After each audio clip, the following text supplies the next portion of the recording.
Okay, so we start this unit of adding fractions by just how can we decompose fractions in different ways.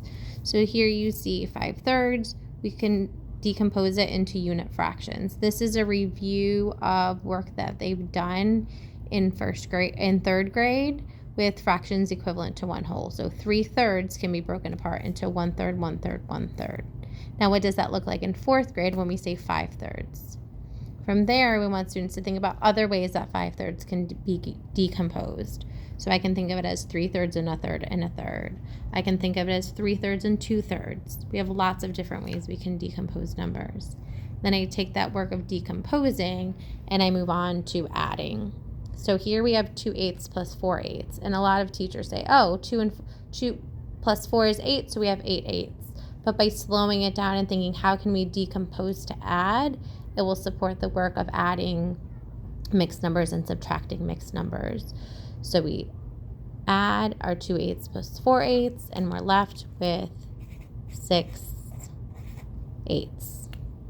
Then we can take that same work and apply it to adding fractions that will ultimately be greater than 1. So here we have our 6/8 decomposed into unit fractions, our 7/8 decomposed into unit fractions. And students can add up all of those eighths and determine that we have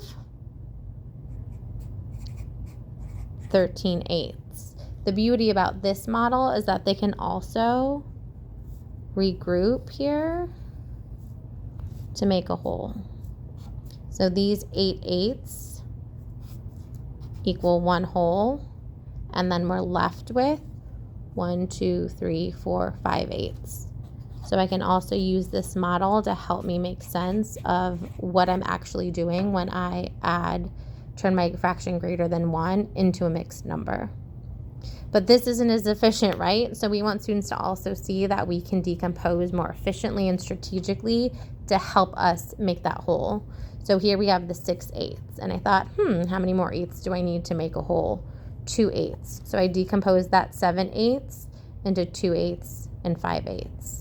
Here, again, I can see that I have 1 whole because it's 8/8, and I'm left with 5/8.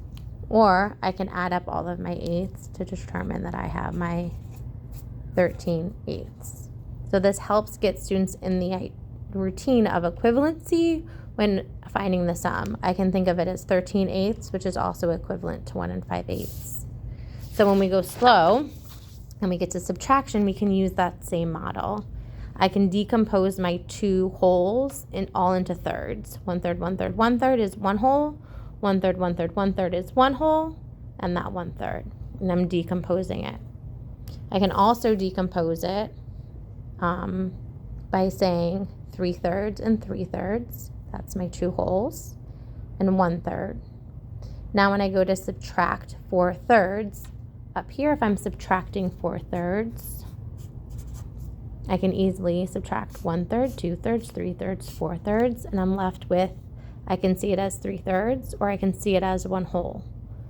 Down here, subtract 4/3, 3/3 and 1/3 are 4/3, and I'm left with 3/3, which is equivalent to 1 whole. So then when I go to subtracting a mixed number from a mixed number, some teachers say, do you have them start with their whole or do you have them start with their fraction? And I don't. I let them decompose to make sense of the math that they're doing. So for here, I might have a student that thinks of this as 3/3, 3/3, 1/3. Now I'm going to subtract 1 and 2/3.